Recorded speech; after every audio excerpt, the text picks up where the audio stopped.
Ang gihisgutan ni San Pablo sa unang pagbasa, mauna ang resulta sa pagpili ni Hesus niining unang 12 ka mga apostoles. Kay ang gipili ni Hesus nga 12 ka apostoles, iyang gipaambitan sa iyang kaugalingong espiritu o sa iyang gahom. Mo nang gihatag ni Hesus ngadto sa iyang mga apostoles. Nya paghatag ni Hesus niini, ang mga apostoles nahimo sad nga liwat ni Kristo sa ilang pagpanulti, sa ilang pagsangyaw og sa mga gahom og sa ilang gitawag natog kaalam. Muna si San Pablo niingon siya, kung dunay magsumpakiay ninyo na amoy mga problema, ayaw mo pagkinihaay didto sa husgado nga way pagtuo. Kamong naasimbahan, kamo mo'y maghusay kay gitagaan agud mo sa gahom, sa kaalam. Ingon siya dire, kamo manggani mo'y maghukom sa mga anghel. Kani di ay mga gipangyawaan nga gipapahawa ni Hesus ang mga yawa. Maubiya sad na misyon sa 12 ka apostoles. Niingon sad si Hesus, panglakaw kamo, ayuha ang mga masakiton, papahawaa ang mga yawa. Matud pa ni San Pablo, muhukom manggani tas kag tibuok kalibutan, muhukom manggani tas mga anghel sa mga yawa. Kana pa bang inyong gamayng problema? No, kamurong nanimba din, hey, wa mo magkinihaay. Wa mo rin mga kaso. Mayo, liwat mo ni Kristo. Doy, daghan kay mga Katoliko, managsuon pa, nagkinihaay tungod lang anang utlanan siyuta. Tungod lang anang mga kabilin sa ginikanan. So, wa na magtagdanay. Amo na siya. Nakaroon, unsa may gisintro ni San Pablo sa unang pagbasa, kana gyung sala. Likay ginang sala, gipangmensyon niya dinhing sala, kay mao man ni sagad natong kasumpakian kaning kaulag na usahay ang laki ug babae magunay, ang pulos babae, pulos laki, magunay na lang og sex. Iyan ang gihisgutan diri, ang pagkapalahubog, ang kanibang mga dautan, pagkakawatan, na tawag pa na itong korupsyon. Kinimang mga sala, mo ni hinungdan nga magkabangi ta, magkasumpakiay ba, niya mo na magkinihaay na. Sayon raman na siya unta husayon, kung kita mo gamit og pagtuo, og mo gamit ta, mo sunod ta sa pulong sa Ginoo.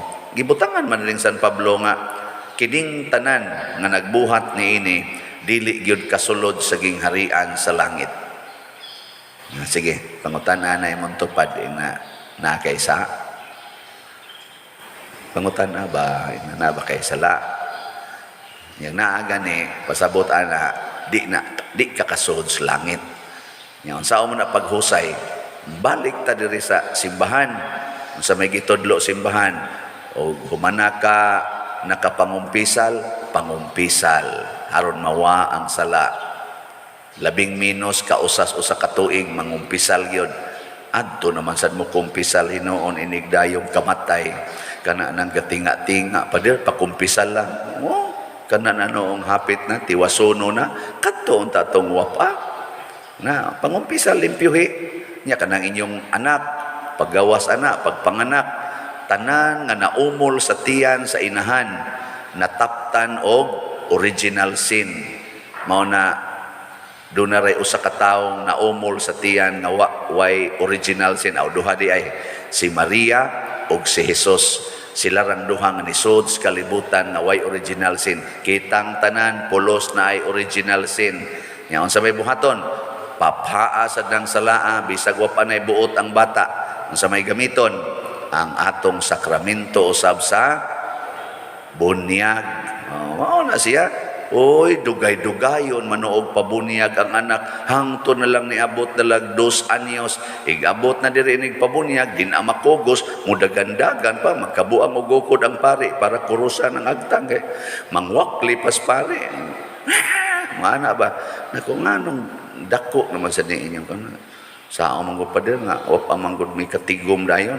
O ang kwarta na san mo ay gibasihan una magpabunyag. Nya mura ra bag dako gihug sa kaning kolekta, gamay ra ba kaayo? Okay, nga to sang kolekta diha. Ang atong bayad din kay love offering man. Nya ang inyo ra bang meaning sa love offering? Bisag pila. Kabuang lang nag-explain atong mga sekretary diha. Ang meaning sa love offering unsa man? Ang labing dako nga imong ikahatag gibase sa imong paghigugma sa simbahan. Kana mo nang ang atong kantidad diha piso ngadto 1 million, depende ka sa diha dapita ang imong gugma.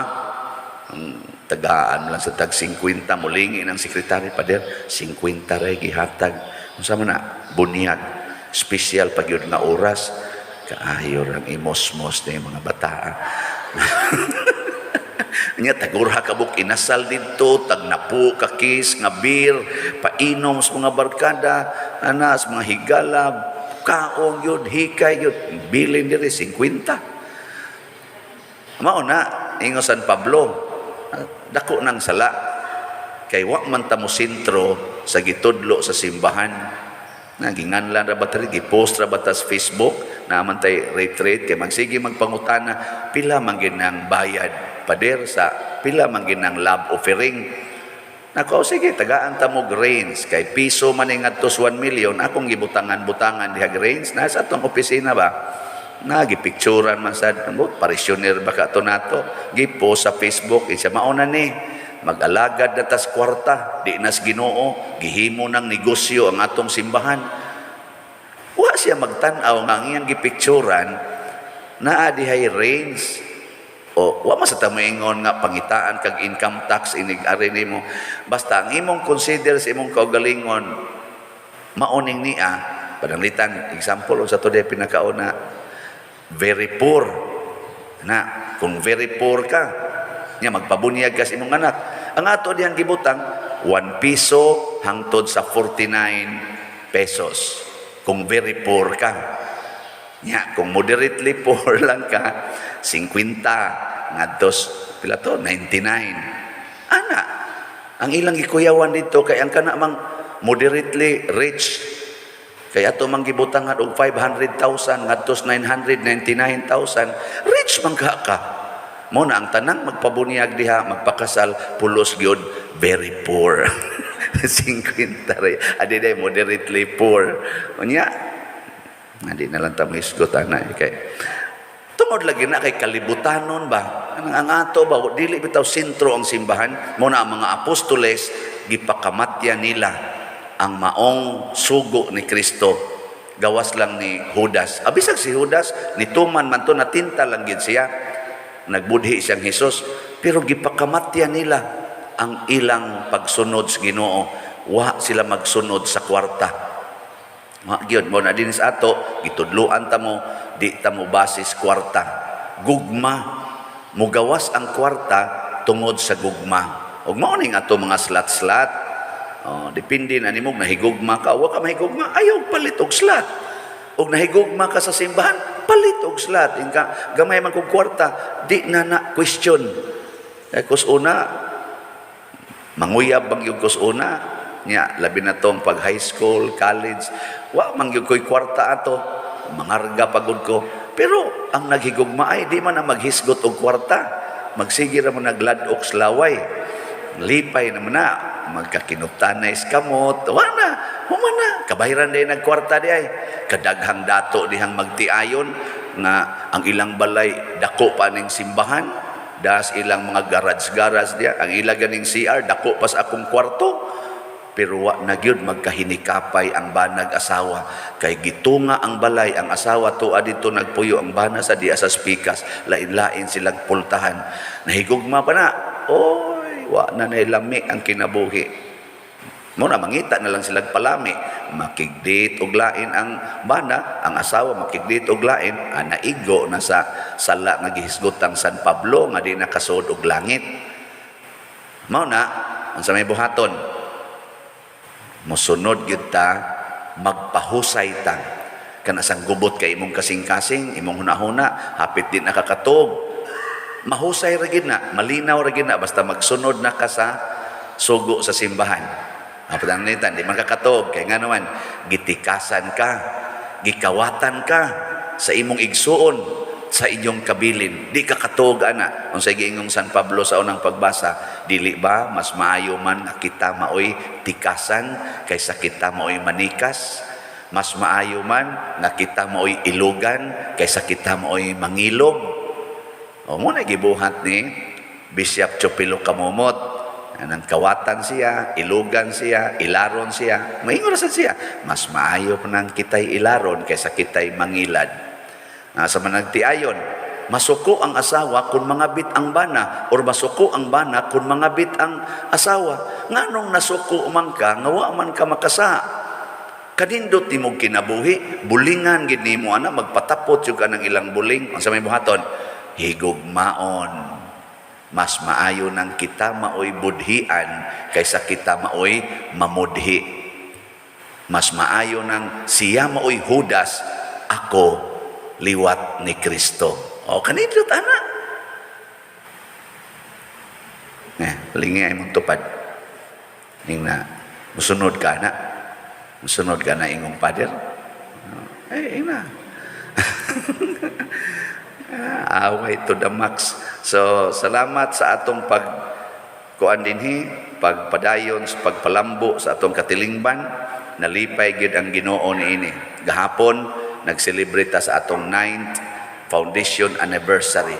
Malipayon kayo, malampuson bisag dako ing dagom, malampuson ang atong motorcade, gamay ran nabasa. Unya sa ato sang pag-celebrate kagabi, sa ato mga pagpahatag og paambit, testimony, gamay na tong program, malipayon kayo ang atong kinabuhi. Nganuman, kay matod pa diri sa atong tubag sa Salmo, sa tigibutang na to, ang Ginoo nalipay sa iyang lungsod.